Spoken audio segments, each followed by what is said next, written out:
반갑습니다. 28쪽을 펴십시오.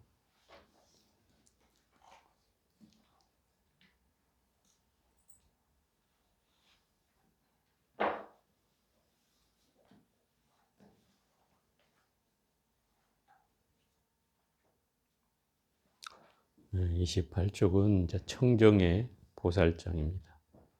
제6장이고요.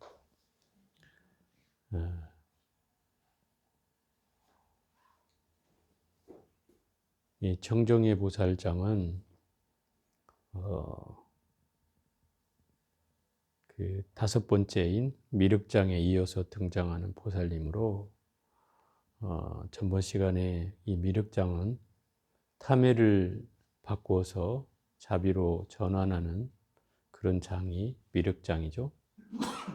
5가지 번뇌 가운데 네 번째가 아니고 첫 번째가 그 사장인 의심을 정리하는 거죠. 의심을 바꾸어서 믿음을 일으키는 장이 금강장이라면 이 5장은 탐해를 바꾸어서 자비로 전환한 장이 바로 5장이고요. 이 6장인 청정의 장은 어리석음을 전환해서 지혜로 전환하는 장이죠. 어리석음을 바꾸어서 지혜로 전환하는 장이에요. 그게 청정의 장이에요. 그러면 이 청정의 보살이라고 하는 말이 바로 그 지혜를 상징하는 거잖아요. 청정은 말단한 뜻이고 탁하지 않다 이런 말이죠. 또 지혜는 어리석지 않다는 말이죠. 그러니까 어리석음이란 중생에게 드리워준 그 숙명 같은 그 그늘이 바로 어리석음이다 이 말이죠. 중생의 지혜를 가려서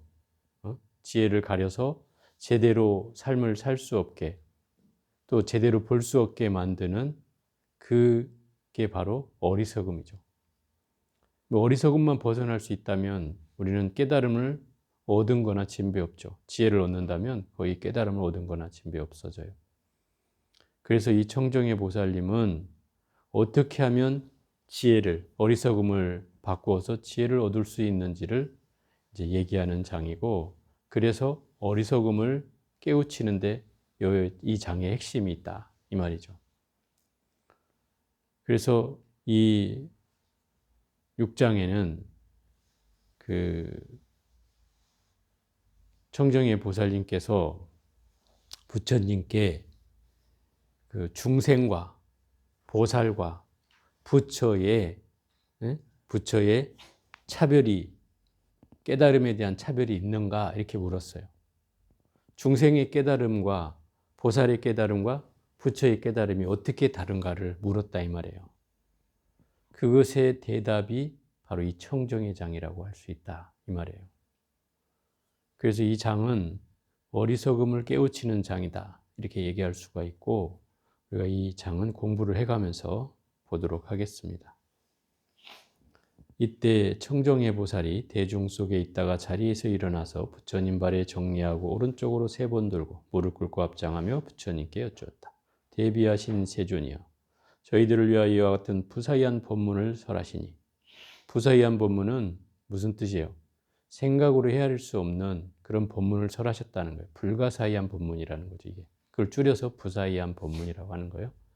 이게 생각으로 헤아릴 수 없는 거라는 건 아주 오묘하고도 오묘한 진리를 설하셨다 이 말이고, 전에는 보지 못한 일이며 애초에 듣지 못한 일입니다. 이게 보지도 듣지도 못했다는 말은 이게 금강경에 나오는 말로 대신하자면 희유하옵니다 세존이시여 이렇게 얘기하잖아요.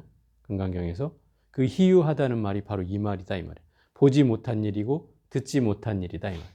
일찍이 부처님께 설한 법 가운데 일찍이 보지도 못했고 듣지도 못한 아주 희유한 법을 설하신다 이 말이에요. 그래서 이렇게 얘기하는 거다. 저희들이 이제 부처님의 훌륭하신 가르침을 받고 몸과 마음 편안하여 큰 이익을 얻었으니 바라건대 일체 모든 법회대중을 위하여, 이 법회대중은 이 자리에 모여있는 10만 대중을 말하는 거예요. 법왕의 원망각성을 다시 설해 주소서. 여기서 법왕이라는 말은 바로 석가모니 부처님을 일컫는 다른 표현이다 이 말이에요. 진리의 왕이다 이런 뜻이니까 그 석가모니 부처님을 법왕이라고 표현한다. 그래서 석가모니 부처님의 원망각성은 뭐예요? 완전한 깨달음이죠. 완전한 깨달음에 대한 성품을 다시 설해 주소서. 일체 중생과 모든 보살과 열의 세존께서 증득한 것에 차별이 있나이까? 이게 이제 핵심적인 질문이요. 중생과 보살과 부처의 깨달음이 차이가 있느냐? 이걸 물은 거예요. 말세 중생이 이 거룩한 가르침을 듣고 수순하여 깨달음을 열어 점차 온각 속으로 들어가게 하옵소서. 결국 이렇게 그 차별의 깨달음을 설해줘서 이 깨달음 속으로 들어가게 해줘라. 이 가르침으로 통해서. 이 말을 마치고는 어째 두지함 이와 같이 3번 거듭 청하였다. 그때 세존께서 청정의 보살에게 이르셨다. 훌륭하고 훌륭하다. 선남자여, 그대들이 모든 보살 말세 중생을 위하여 열에게 수행하는 차례와 차별을 묻는구나. 그대들은 이제 자세히 들어라. 마땅히 그대들을 위하여 설하리라. 여기서 수행하는 차례와 차별을 묻는다고 했어요. 수행하는 차례라는 건 수행의 단계를 말하는 거예요. 어떤 수행부터 닦아 나가야 하는지, 그게 차례이고, 차별이란 성품의 근기가 차별이 있다는 걸 말하는 거죠. 예를 들어서 범부종생과 우리 그 오성이라고 저번 시간에 했잖아요. 5개의 성품을 가진 사람들이 차별이 있다. 그죠?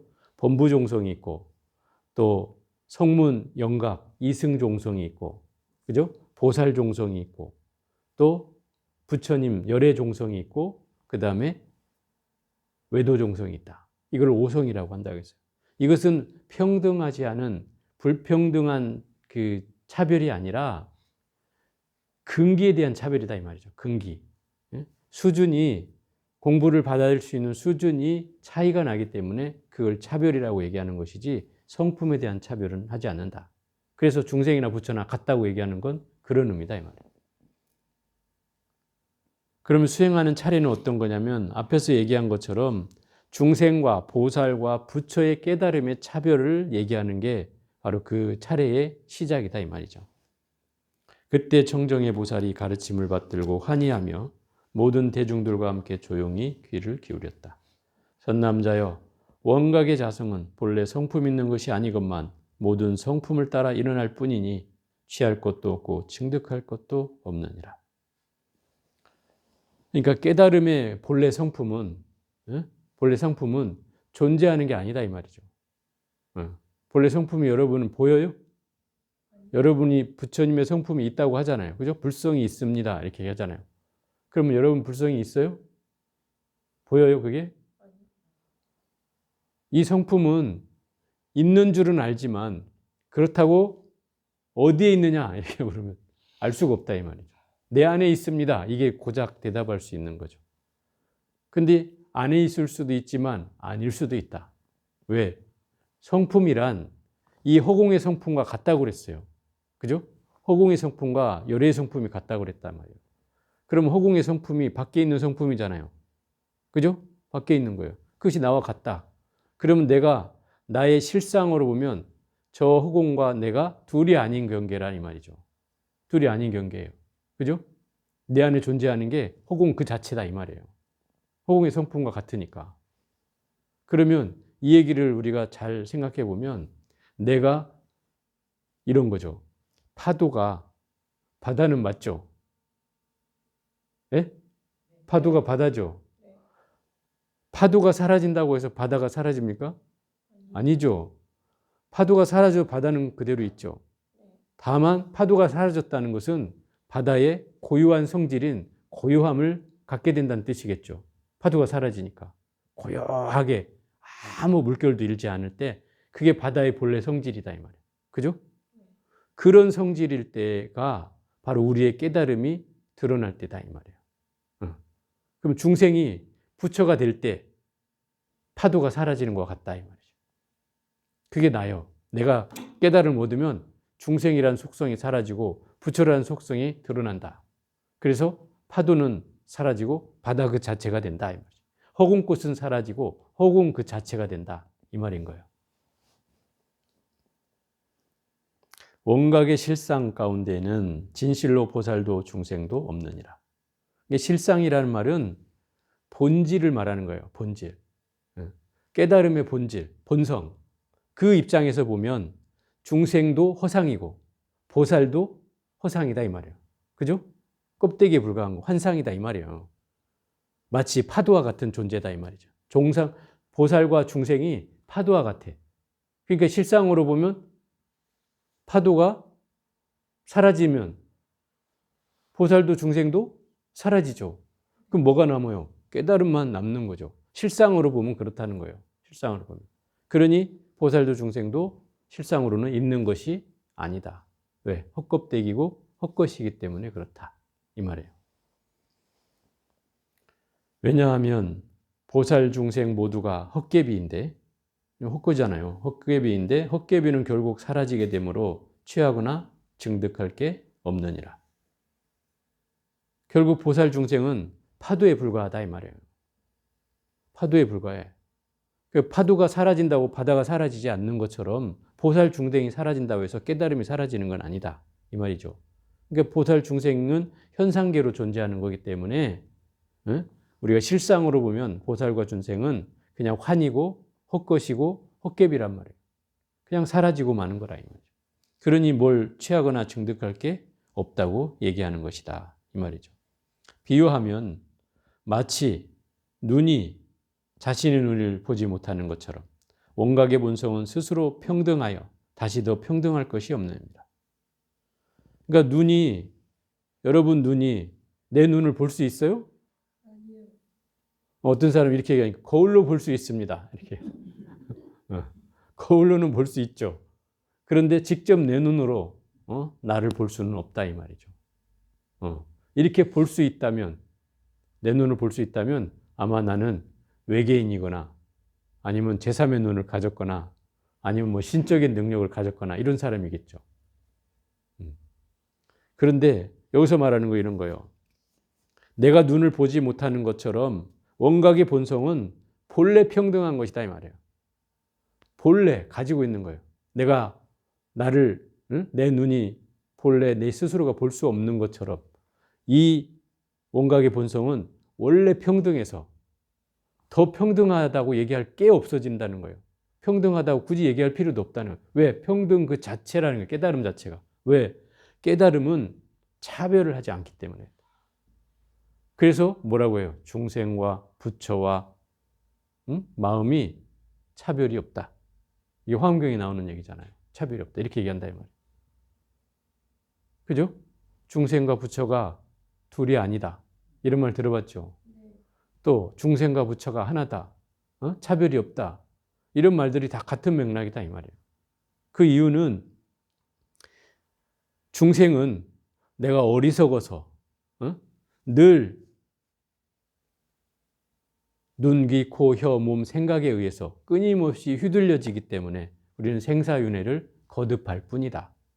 그러면 생사윤회를 벗어나는 길은 내가 그 6개의 문을 통해서 일어나는 모든 경계를 휘둘리지 않고 눈은 눈으로 휘둘리지 않고 귀는 소리로 휘둘리지 않고 코는 냄새로 휘둘리지 않고 혀는 맛으로 휘둘리지 않고 몸은 감촉으로 휘둘리지 않고 생각은 대상으로 휘둘리지 않는 그런 상황이 됐을 때는 그런 경계라면 이제 깨달음을 얻을 수가 있겠죠. 근데 우리는 늘 거기에 막히잖아요. 소리에 끌려가고, 그죠? 좋은 색에 또 끌려가고, 냄새에 끌려가고, 또 맛에 끌려가고.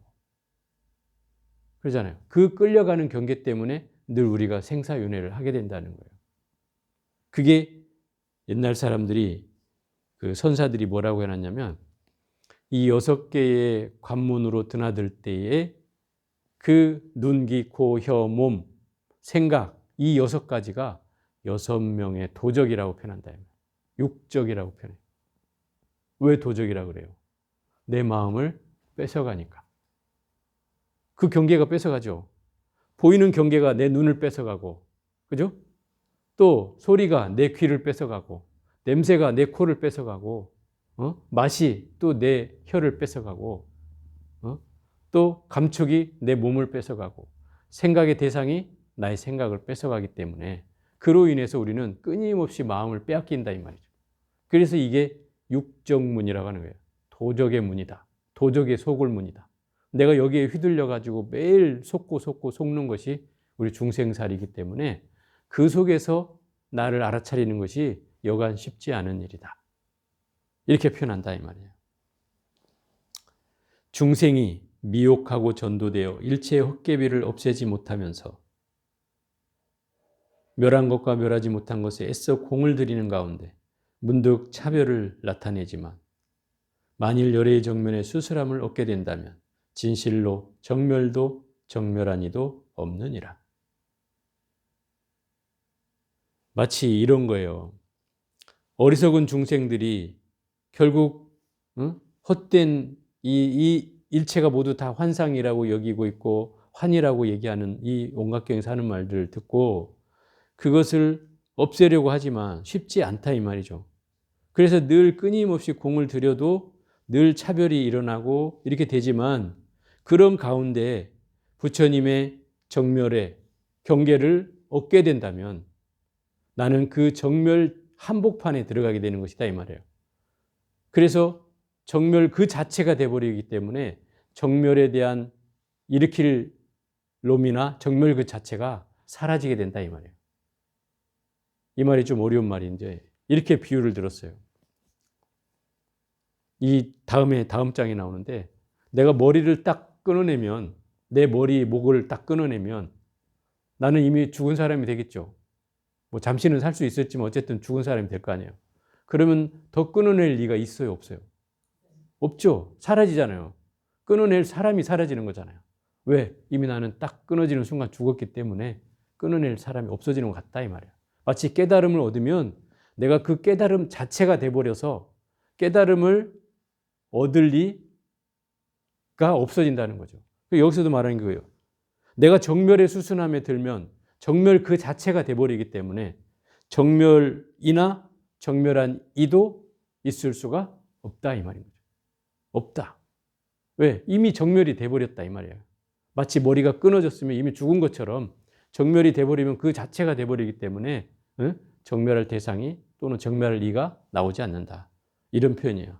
좀 어려운 표현이지만 선남자여 일체 중생이 무시 이래로 과거로부터 시작도 할 수 없는 옛날부터 망상 속에 나와 그 나를 사랑하는 것으로 말미암아 일찍이 생멸함을 스스로 알지 못한 채 미움 사랑을 일으켜서 오욕을 탐닉하고 집착하느니라. 이게 중생의 경계로 일으켜지는 걸 얘기하고 있는 거예요. 중생들은 끊임없이 망상을 하고 있는 나와 또 그로 인해서 끊임없이 집착을 일으키는 나, 그죠? 망상을 통해 집착을 일으키는 거예요. 다 생각의 경계로. 그래서 그 생각이 끊임없이 일어났다 사라졌다 하는 거죠. 그렇겠죠? 끊임없이 일어났다 사라졌다 해요. 그러면 그런 경계로 인해서 좋다 싫다가 일어난다 이 말인 거죠. 그죠? 끊임없이 망상을 통해서 우리는 좋고 싫음이 생겨나요. 그래서 그 좋고 싫음 때문에 결국 인간의 본능인 오욕락이라고 하는 예를 들어서 재물욕, 또 이성에 대한 욕망인 색욕, 또 먹는 욕망인 식욕, 또 명예에 대한 욕망인 명예욕, 또 잠에 대한 욕망인 수면욕, 이 5가지가 오욕락이라는 5개의 욕망이에요. 이건 본능과 같은 거죠. 본능과 같은 거예요. 이것을 제어하기란 쉽지가 않죠. 그렇겠죠? 아니에요? 여러분 쉬워요? 근데 여기에서는 가장 핵심이 그 좋고 싫음의 경계를 일으킨다는 거예요. 제가 저번 시간에 한번 얘기했죠. 사랑과 미움은 둘이 아니다. 안 했나요? 했죠? 결국 사랑이라는 이름은 미움의 다른 이름일 뿐이다. 미움은 사랑의 다른 이름일 뿐이다. 그래서 미움과 사랑은 둘이 아니라 하나다. 이렇게 얘기했어요. 그러니까 우리가 중생심으로 보면 아니 사랑하는 마음은 어떻게 증오하는 마음은 같을 수가 있어요? 이렇게 얘기할 수 있죠. 그죠? 얘기할 수 있지만 그게 왜 하나냐면 제가 그렇게 저번에 비유를 들었나요? 여러분들이 젊은 시절에 결혼할 때 우리 남편이 어떤 사람이 이렇게 얘기하죠. 저한테 와서 그렇게 얘기했어요. 그래서 제가 그대로 얘기하는 거예요. 우리 남편은 참 말수도 적고 사람이 입이 무겁고 또 사람이 점잖고 그래서 듬직하고 그래서 내가 좋아서 결혼을 했다고. 그런데 10년이 지나고 보니 참 사람이 재미도 없고 말도 없고 꺼다는 보리자루처럼 앉아만 있다고. 그러면 내가 사랑했던 사람이 그 좋은 점이었어. 그게 사랑할 때는. 근데 10년이 지났는데 그게 뭐예요? 미워지는 경계가 됐어요. 뭐가 바뀌었어요? 사람은 그대로인데 뭐가 바뀌었어요? 마음이 바뀌었어요? 이게 왜 바뀌었을까요? 왜 바뀌었을까요? 그 좋았던 감정이 왜 10년 후에 이렇게 바뀌었을까요? 어떤 사람은 그래 미운 짓을 하니까 바뀌었죠. 그러던데 꼭 그렇게만 됐을까요? 그 미운 짓을 했다는 것은 내가 이쁘게 못 본다는 뜻이겠죠. 그죠? 이쁘게 못 봐. 그러니까 미운 짓으로 보여지는 거죠. 이쁘게 보면 이뻐지겠죠. 근데 그 시각이 자꾸 왜곡된 쪽으로 간다 이 말이야. 그리고 나서 어떤 사람은 이렇게 얘기를 한다. 제가 스님, 그래서 이혼하고 싶습니다. 제가 우리 남편을 너무 미워합니다. 그래서 이혼하고 싶습니다. 이렇게 얘기하면 제가 100% 돌려보냅니다. 왜? 미워하는 건 사랑한다는 증거다. 그렇기 때문에. 예, 예? 그렇죠. 그거죠. 사랑하기 때문에 미워하는 거예요. 그러니까 그 사람은 만약에 이혼한다면 엄청나게 후회를 하죠. 제가 그런 사람 봤어요, 실제로. 대성통곡을 했어요. 그때 좀 잘할 걸. 지나고 난 뒤에 후회하는 거죠. 버스 지난 다음에. 그런데 진짜로 이혼할 사람은 아까 말한 것처럼 아무 관심도 없는 거예요. 남편이 뭘 하든 말든 남처럼 보이는 거죠. 남처럼. 그럼 그런 사람 같이 살 이유가 없죠. 그죠? 그럼 같이 살지 말아야 돼요. 그런데 예를 들어서 여러분 중에 내가 우리 남편이 정말 미워요. 이러면 이거는 관심이 있다는 뜻이고 또 아직도 사랑한다는 증거다. 그러니까 이혼할 생각 꿈도 꾸지 마라. 그래서 이 경계가 우리가 깨달음이라는 건 다른 뜻이 아니고 그 사랑과 미움과 사랑이 둘이 아니라는 경계를 터득하는 거예요. 그게 깨달음이에요. 어려운 게 아니에요. 근데 여러분이 이치로는 나 깨달았어요. 이렇게 얘기할 수 있죠. 스님 말 듣고 맞아요. 이치로는 내가 알아요. 그건 이치로 안다고 해서 내 마음이 열리는 건 아니다 이 말이에요. 이런 걸 해오라 그래. 해오. 이치로 깨닫는다 이 말이에요. 그런데 이 경계를 듣고 내 안목이 확 바뀌고 가치관이 확 뒤바꿔져서 모든 세상이 다 그렇게 보이는 거예요. 이게 안목이 열리면. 깨달으면 그런 거예요. 전환이 된다 이 말이에요. 그래서 어떤 경계를 만나도 이 둘이 아니라는 경계를 확연하게 알게 되고 그렇게 보게 된다는 거예요. 꼭 이 사랑과 미움만 둘이 아닌 게 아니에요. 옳고 그름도 둘이 아니고 남자와 여자도 둘이 아니고 또 얻고 잃음도 둘이 아니고 오고 가는 것도 둘이 아니고 태어나고 죽는 것도 둘이 아니다 이 말이에요. 그 모든 경계가 다 둘이 아님으로 보여진다 이 말이에요. 깨달음을 내가 얻는다면 이 경계로 보여져요. 그게 가치관이 확 바뀌는 거죠. 그러니까 머릿속으로는 이해가 돼도 실제로는 여러분이 안 바뀌는 건 내가 체득이 되지 않아서 그런 거예요. 몸으로 확 알아져야 거기서부터 확 열리는 거예요. 이게 이제 깨달음이라고 제대로 할 수 있다 이 말이에요. 만일 선지식의 가르침을 만나서 청정한 온각의 본성을 깨우쳐서 생각이 일어나고 사라짐을 밝게 알면 곧 마음이 스스로 힘들어하고 근심한 것을 알 수 있게 되느니라. 결국 우리가 깨달음으로 얻었다고 하면 이미 마음의 경계를 안다는 뜻이죠. 마음의 경계에 따라서 일어났다 사라지는 마음을 환히 밝게 안다 이 말이에요. 깨달음을 얻으면. 그러니까 거기에 근심이 일어나는지 괴로움이 일어나는지 힘든 것이 일어나는지 걱정이 일어나는지를 알게 된다는 거죠. 그렇지 않겠어요? 그러면 이제 이 경계가 내가 휘둘려지지 않는 경계로 간다는 거죠. 어느 분이 이렇게 낮에 물었어요. 스님은 그럼 믿고 사랑하는 감정이 일어나지 않습니까? 이렇게 물었어요. 좋은 질문이죠, 그거는. 근데 저한테 왜 없겠어요? 저도 있죠. 있는데 그 감정은 일어납니다.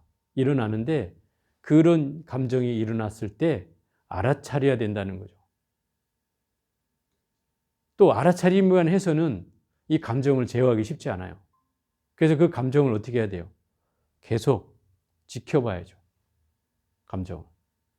미운 감정이 일어나면 미운 감정을 계속 지켜보고, 좋은 감정이 일어나면 좋은 감정을 계속 지켜보고. 그래서 그 감정에 휘둘리지 않도록 해야 된다 이 말이에요. 그게 핵심이에요. 일어나지 않는 게 아니다 이 말이에요. 다 일어나는데 누구나 일어나요. 부처님이라고 안 일어나는 게 아니다. 일어나요. 그런데 거기에 휘둘려 가지 않는다는 거죠. 아마 부처님은 안 일어날 수도 있어. 왜? 항상 짜증내는 사람이 와도 부처님 미소를 짓고 있으니까 안 일어날 수 있는데 우리는 짜증내는 사람이 오면 벌써 여기 내천자가 그려지더라고요. 네. 그런 거 보면 아직 우리도 수양이 부족하다는 걸 알죠. 그런 경계들이 있다 이 말이에요. 그래서 그런 경계를 만났을 때 내가 아직 부족하구나 라고 알아차리고 그것을 계속 인정해 가는 거예요. 그래야지 거기서부터 내 마음이 변하게 되는 거예요. 어떤 사람은 죽으라고 제가 얘기를 해도 그 인정을 하지 않는 사람이 있더라고. 인정해 이러면 마지못해서 인정할게요 이러는데 그런다고 해서 이게 인정이 되는 게 아니다. 납득을 해야 된다. 자기 스스로 납득이 돼서 인정을 해야 된다. 그래야지 참으로 이 자기 바탕이 투명해지는 거예요. 순수해지는 거고. 그래야 이 공부가 진전이 있어지는 거예요. 그래서 이 공부는 정말로 양심이라는 게 필요한 공부예요. 그래서 마음이 안팎으로 투명한 경계가 필요하다는 거죠. 만일 어떤 사람이 힘들고 근심한 것을 영원히 끊어져서 법계의 청정함을 얻는다면 그 청정하다는 견해가 장애가 되기 때문에 원각에 자제하지 못한 이것을 범부가 원각의 본성에 수순하는 것이라 하느니라. 세 가지 제가 아까 차례가 있다고 그랬어요. 범부 중생의 경계와 또 보살의 경계와 또 부처의 경계가 깨달음의 차별이 있냐고 물었을 때 부처님이 이제 그걸 설명하는 거예요. 첫 번째는 바로 범부 중생의 깨달음인데 이 범부 중생은 뭐가 제일 장애가 되냐면 청정하다는 데 걸린다 이 말이에요. 청정하다는 경계에 걸려. 이걸 가만히 우리를 대입해 보면 초심자 때 저도 초심 출가하고 얼마 안 됐을 때 이런 경계가 있었던 것 같아요. 처음에 절에 가면 여러분들이 처음에 와서 저한테 제일 많이 물었던 질문이 제가 정리를 해보면 기억에 남는 게 그런 것들이에요. 스님, 제가 살생을 해야 된다고 그 가족들이 해달라고 하는데 내가 살생을 해야 됩니까? 이런 질문. 응? 뭐 산생산을 먹고 싶다는데 제가 이걸 살생을 해야 됩니까? 이건 죄가 되지 않습니까? 이런 질문을 여러분이 나한테 던졌다 이 말이에요. 또 집안에 날파리들이 날아들었는데 이거를 잡아야 됩니까? 말아야 됩니까? 그죠? 이런 경계들을 묻는다 이 말이에요. 또 어떤 사람은 스님 저 절에 가는데 꼭 목욕제계를 하고 가야 됩니까? 어떤 사람이 꼭 그러고 가라고 그러던데 어떻게 하고 가야 됩니까? 이렇게 물어요. 물론 옛날에 어르신들은 우리 한 세대 전의 어르신들은 다 목욕제계하고 갔어요. 절에 갈 때는. 심지어 일주일 전부터 남의 살 냄새 나는 거 오신채 이런 것까지 안 먹고 그러고 갔어요. 왜 그런 줄 아세요? 옛날에 스님들은 저 100m 밖에서 와도 오신채 냄새를 알아요. 귀신같이. 그러니까 벌써 냄새가 나면 이런 청정한 삶을 살면은 그 냄새가 되게 역겹게 들려요. 역겹게 맡아져요. 제가 경험담으로 옛날 봉암사 살 때 이제 숲속에 포행을 갔다 오는데 거기야 뭐 천연 자연스러운 경관밖에 없죠. 민가도 하나 없고 그 안에 절 안에 절 안에 뭐 사람도 구경할 수 없고 민간이라는 건 뭐 들어오지도 못하고 뭐 일하는 처사도 저 밖에서 뭐 일하지 절 안에 들어오지도 않으니까요. 그러니까 사람이라는 걸 구경 못하고 산다 이 말이에요. 스님들밖에 없어요. 그렇게 90일을 지내는 동안에 어느 순간에 저 한 몇십 미터, 30미터 정도 떨어진 곳에서 오는 사람의 냄새가 나는 거죠. 제가 느껴지는 거죠, 그게. 그걸 처음 경험해서. 그래서 그 스님들의, 옛날 스님들의 말을 조금 이해를 하게 되는 거죠. 그리고 사람하고 만나서 대화를 하는데 그 마늘 냄새가 너무 심하게 나는 거죠. 머리가 아플 정도였어요. 근데 그 사람한테 표현을 못 하잖아요. 당신 마늘 냄새, 마늘 먹고 왔지? 이럴 수는 없잖아요. 그러니까 이제 참고는 있는데 너무 힘겨운 시간이었어요. 그러니 스님들이 그런 얘기를 왜 했을까를 이제 생각해 보는 거죠. 오신채 먹고 오지 마라. 뭐 목욕제기하고 와라. 어쩌고 한 것은 아마 그런 이유가 있었을 거라고 생각이 들어요. 그런데 지금 여러분들한테 만약에 그렇게 하고 오라 그러면 누가 절에 오겠어요? 매일 일주일 동안 목욕하고 닭간 바깥 음식 먹지 말고 오신채 먹지 말고 이렇게 하고 절에 오시오 이러면 누가 오겠냐고요. 그런 경계가 있다 이 말이에요. 근데 사실은 그런 경계보다도 이게 이제 뭐냐면 이 청정함에 걸려 있다는 경계다 이 경계가. 그래서 이 중생들은 이런 경계에 걸려 있기 때문에 앞으로 나가기가 쉽지를 않다는 거예요. 나 청정해야 돼. 깨끗해야 된다고 이런 경계가 걸린다는 거죠. 그래서 늘 뭔가 내가 벌어지는 경계 가운데 늘 이런 형상에 걸리는 거죠. 형상에. 사실은 내용을 청정해야 된다는 것, 내용이 청정해야 된다는 건데 우리 형상에 걸린다 이 말이에요. 그럼 내용이 청정해야 되는 건 뭐예요? 마음에 걸림이 없고, 마음에 집착이 없고, 마음에 번뇌가 없고, 그죠? 마음에 괴로움이 없는 게 그게 청정함이죠. 그런 경계를 가져야지 형상으로 뭐 고기를 먹지 말아야 돼, 냄새를 나면 안 돼, 오신채를 먹지 말아야 돼, 이런 거에 걸리면 여러분들 안 걸릴 사람이 없잖아요. 다 걸리죠. 그러면. 그래서 이 청정한 경계는 바로 그걸 얘기하는 것이다. 거기에 걸려 있기 때문에 이 범부 중생들은 그 단계에서 한 단계를 넘어서기가 쉽지 않아지는 경계다. 또 보살이 되었더라도 선남자여 일체 보살이 청정에 대한 견해가 장애가 되고 비록 견해의 장애를 끊었으나 아직도 원각을 보려고 머물러서 원각을 깨닫고자 하는 것이 장애가 되어 자제하지 못하게 되니 이것은 십지에 들지 못한 보살이 원각의 본성에 수선하는 것이라 하느니라. 이제 십지라는 걸 좀 설명하고 갈게요. 이 십지라는 말은 화엄경에 나오는 수행의 과의 가운데 53선지식 또는 53위라고 하는 수행 단계가 있다. 53번째의 수행 단계는 바로 부처님이다. 그게 53위라고 해요. 화엄경에는 53단계의 수행 단계를 설명하고 있다. 그 맨 마지막이 부처님이고 52번째가 묘각이라는 수행 단계다. 또 51번째는 등각이라는 단계다.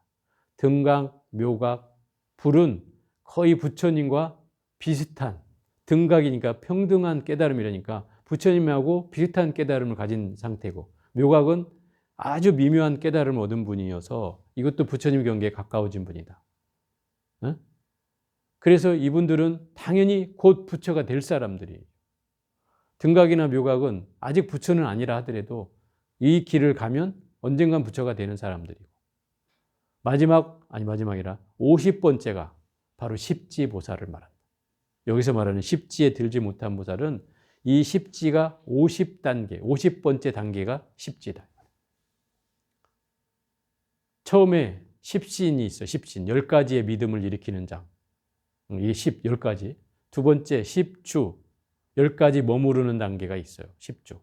또 10가지 행하는 단계가 있어요. 십행. 그럼 몇 가면 30이죠. 그 다음에 십회향이 있어요. 십회향. 10가지 회향하는 수행 단계가 있어요. 그럼 이게 40이죠. 41번째가 바로 환희지라는 십지 처음이 초지예요. 초지. 그게 환희지. 이구지, 뭐 난승지 이렇게 해가지고 십지까지 올라간다 이 말이에요.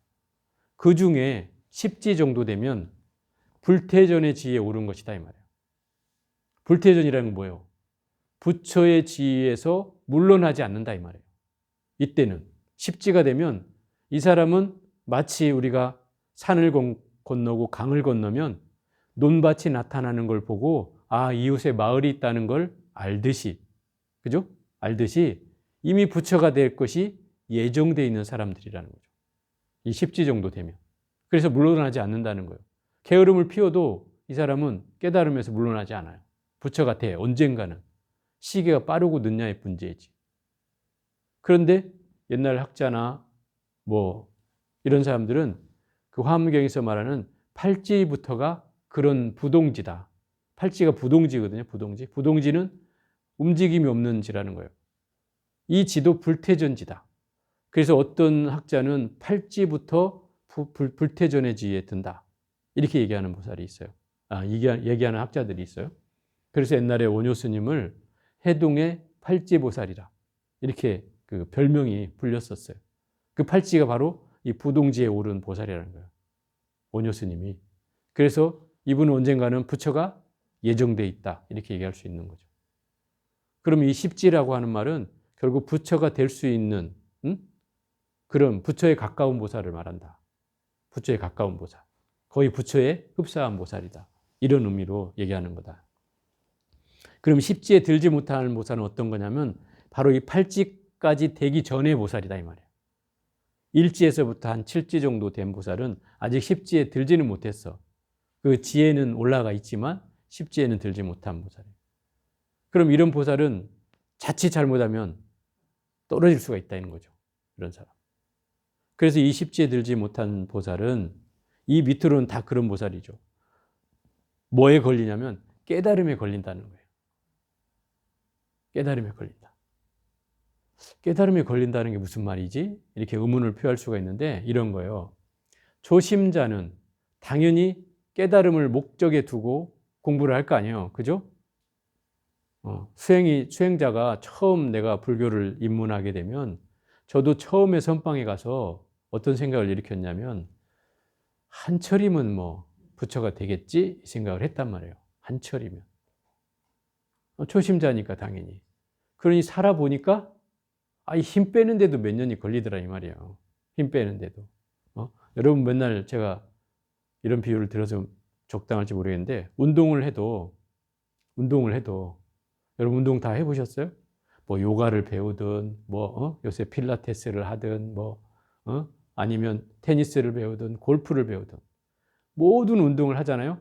그러면 좀 배우다 보면 그 코치들이 제일 이구동성으로 하는 말이 힘 빼라 그래. 그죠? 힘 빼라고 하라고. 요가를 배워도 힘이 빼져야 그게 이완이 되거든요. 운동도 마찬가지예요. 힘 빼라고요. 그런데 이 수행도 힘이 빠져야 돼요. 똑같아요, 원리는. 힘이 빠져야 돼요. 왜 힘이 빠져야 되느냐? 긴장되지 말아야 된다는 거예요. 이완이 돼야 된다는 거예요. 최대한 이완이 돼야 된다는 거예요. 그래야지 정진이 절로 되는 거예요. 이완이 되면 절로 돼요, 절로. 그래서 우리가 인도를 갔을 때 생각해 보면은 환경이 40도를 넘는 그런 더위소에서 살다 보니까 몸이 그냥 축 늘어져 있어, 그냥. 해볼래? 우리 온열에 닭병 들듯이 그냥 해볼래? 하고 늘어져 있다면. 그러니까 정진을 해보면 집중은 그냥 들어가는 거예요. 그냥. 애써서 막 해야지 하는 생각 없어도 쑥 들어가는 거예요. 왜? 이미 몸이 다 이완돼 있으니까. 그래서 경험을 빨리 하게 되는 거죠. 그래서 인도에서 한번 경험하고 오면 너무나 좋아하는 이유가 거기에 있는 거예요. 굉장히 핵심이다 이 말이에요. 그러니까 우리도 제가 저번 시간에 한번 얘기했잖아요. 절하 삼천배 하면서 아무 생각이 없어지는 경계가 될 때 그때 환희심을 얻는다고요. 환희의 법렬을 얻는다고. 그게 그런 이치예요. 아무 경계가 없어지는 거죠. 욕심도 욕망도 내가 뭘 하겠다는 성취감도 다 사라져 버린단 말이에요. 그죠? 2500배 이상 가면은 그 경계가 다 사라진다. 그냥 하고 있는 거예요. 그냥. 아무 생각 없어요. 그럴 때는. 이때 뭐가 얻어지는 거다 이 말이야. 이런 원리라 이 말이야. 모든 체력과 정신력이 다 바닥나고 난 뒤에 아무것도 없는 경계를 얻듯이 마찬가지로 우리가 공부를 할 때도 내가 애써서 뭘 얻어야 되겠다고 하는 순간 그 깨달음은 10만 8천리로 벗어난다 이 말이야. 오히려 도망가 버려요. 얻으려면 도망가고 이런다. 그래서 그 단계가 되면 초학자는 당연히 깨달음을 목적에 둬야 되지만 내가 한 단계를 넘고 두 단계를 넘고 이 어느 단계가 되면 그때부터는 내려놓는 연습을 해야 돼. 집착하지 않아야 돼. 깨달음을 얻어야겠다는 생각이 아니고 그냥 하는 거예요. 이럴 때 이제 금강에서 하는 말을 하는 거예요. 하는 바 없이 하라. 얻는 바 없이 하라. 이렇게 하라는 거예요. 그게 바로 불교의 묘한 매력이죠. 핵심이에요, 핵심. 그것 때문에 우리가 제대로 공부를 해가면 이런 경계를 얻어줘야 그때부터 이제 공부가 되는 거예요. 그때부터는 가만히 하고만 있어도 그냥 그대로 가는 거예요. 그대로. 이게 제가 맨날 여러분들한테 얘기하는 거잖아요. 뭘 해야지 하고 하는 공부는 이거 공부가 아니에요. 하는 바 없이 하는 공부가 진짜 공부다 이 말이에요. 그냥 하는 거예요. 그런 경계를 우리가 맛보려면 어떻게 해야 돼요? 청정하다는 경계나 깨달음이라는 경계나 다 걸리지 말아야 된다 이 말이에요. 그래야지 참다운 경계를 얻을 수가 있는 거죠. 결국 중생들은 바로 이 청정하다는 경계를 못 넘고 또 보살은 되었으나 아직 완전한 보살이 되지 못한 보살은 다 이 깨달음이라는 경계에 또 걸려 있고, 그죠? 이 두 가지 경계를 벗어나야 비로소 부처가 된다 이 말인 거예요. 선남자여 비춰지는 대상과 원각이 따로 있다면 이 둘은 함께 다 장애가 되느니라. 그러므로 보살은 항상 원각에 집착하지 않고 비춰지는 대상과 비춘 이를 동시에 정멸하게 되느니라. 그러니까 깨달음을 얻으면 비춰지는 대상과 원각이 둘이 아닌 거죠. 그죠? 깨달음을 얻으면 이게 둘이 아닌 거예요. 그런데 중생의 경계로 보면 이게 둘로 나눠져 있단 말이에요. 중생의 경계, 현상에서는. 그래서 깨달음을 얻는 순간 둘이 없이 하나가 되는 경계이기 때문에 동시에 다 사라지는 경계다 이 말이죠. 그래서 이걸 비유하면은 어떤 사람이 자신의 머리를 끊었다면 머리가 이미 끊어졌기 때문에 끊어낼 이마저 없는 것과 같으니라. 그죠? 머리를 내가 끊어냈어요. 그러면 끊어낼 이가 남아있다는 뜻이요? 없다는 뜻이요? 없다는 뜻이죠. 그게 사라져버리는 거예요. 그러니까 깨달음을 얻으면 그 순간에 아무것도 없는 상태로 된다는 거예요. 그래서 뭐 너와 나가 없어지고 너와 나가 없어. 주, 객이 사라진다 이 말이에요. 대상도 사라져, 주도 사라져. 아무것도 없는 것이 되는 거예요. 결국 불교에서 말하는 깨달음은 뭔가를 얻었다는 마음이 아니고 없는 것을 깨달았다는 거다 이 말이에요. 그걸 우리는 착각하면 안 된다. 우리가 예를 들어서 이렇게 얘기를 해요. 스님, 우리가 깨달음을 얻으면 부처가 됩니까? 부처가 되죠. 그러면 정말 부처님처럼 됩니까? 아니, 부처님처럼이 어떤 건데요? 저렇게 막 얼굴이 금색으로 바뀌고 뒤에 후광을 들이우고 이렇게 얼굴도 막 자비스럽게 바뀌고 이렇게 되는 거 아닙니까? 깨달음을 얻으면 다 이렇게 생각할 거 아니에요. 그죠? 안 그래요? 다 그렇게 생각한다고요. 그런데 실상은 깨달음을 얻고 보면 내가 바뀌는 것이 아니고 내 눈이 바뀌는 것이다 이 말이에요. 내 안목이 바뀌어서 세상을 보는 시각이 달라졌을 뿐이지 나의 모습은 깨달음 전이나 깨달음 후나 달라지지 않는다. 근데 우리는 부처님이라는 경계를 기준에 두고 있다 보니까 그죠? 세상 사람 중에 누가 깨달았다면 자꾸 우아래를 쳐다보고 저 사람이 정말 뭐가 달라지긴 했나? 얼굴은 그대로인데 혹시 가짜 아니야? 이런 경계를 갖는다 이 말이죠. 왜? 우리는 너무나 큰 부처님에 대한 기준을 가지고 있기 때문에 그런 거다. 근데 실제로 깨달음은 내 얼굴이 바뀌고 내 후광이 드려지는 게 깨달음이 아니라 내가 안목이 열려서 세상을 보는 시각이 바뀌었다는 뜻이다. 그리고 그 깨달음은 있는 어떤 걸 깨달았다는 뜻이 아니고 이미 없는 걸 깨달았다는 것이다 이 말이에요. 텅 비어 있는 걸 깨닫게 된다는 뜻이다. 그래서 깨달음을 얻고 나면 내가 아무 그 집착이 사라진다는 게 그런 말이다 이 말이에요. 아무 경계가 없어지는 거예요. 그러니까 없는 걸 깨달았다고 얘기하는 표현을 우리는 잘 이해해야 된다.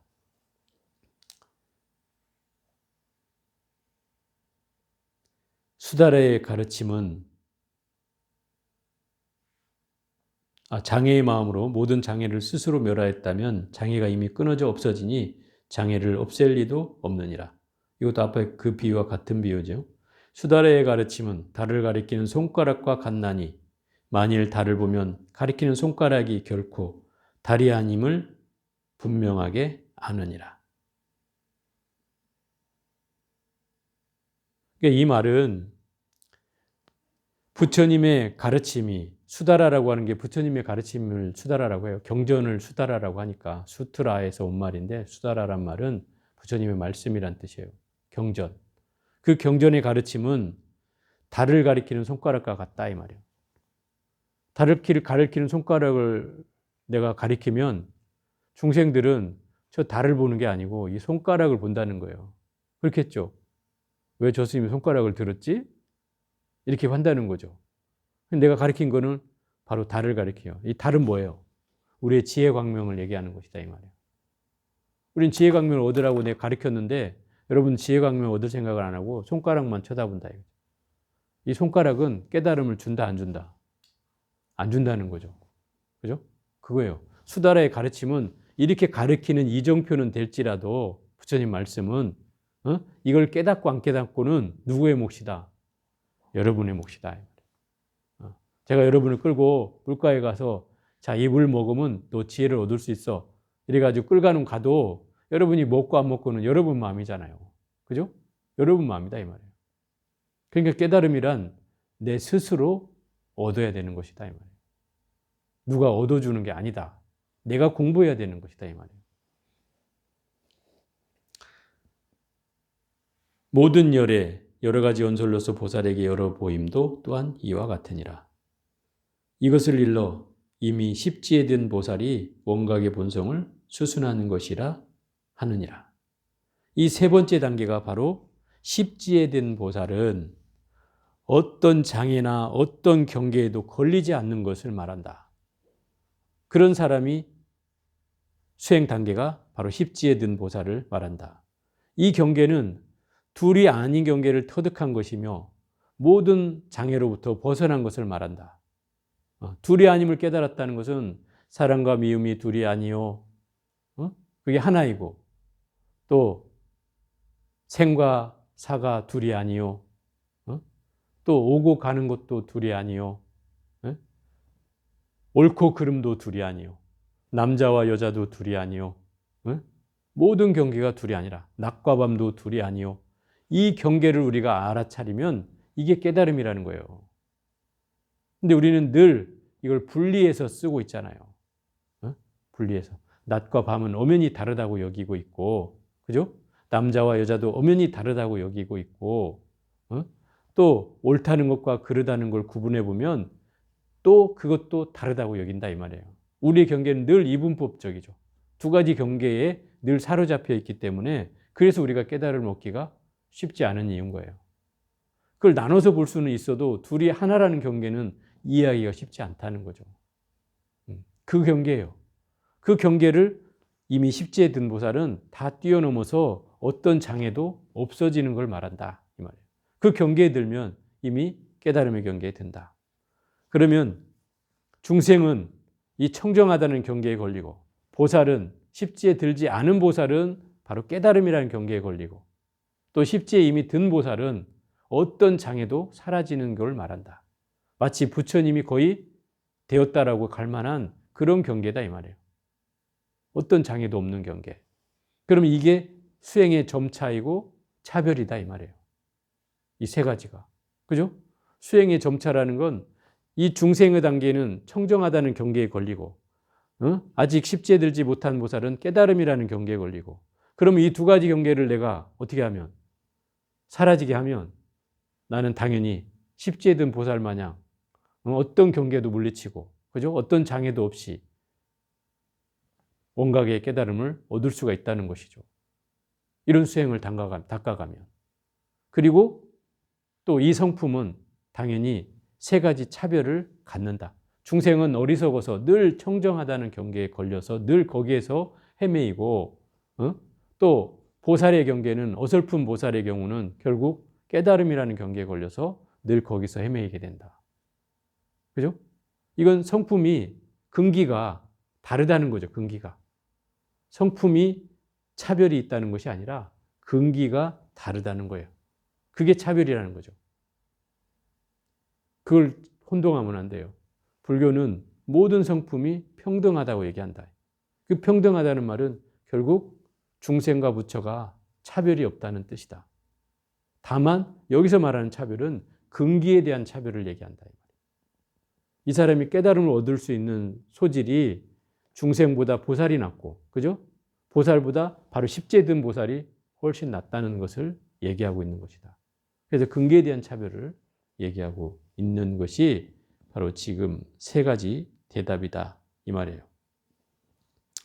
어쨌든 이걸 통해서 지혜를 얻어가는 장이기 때문에 이 다음 내용은 다음 시간에 해보도록 하겠습니다. 오늘은 여기까지 해볼게요.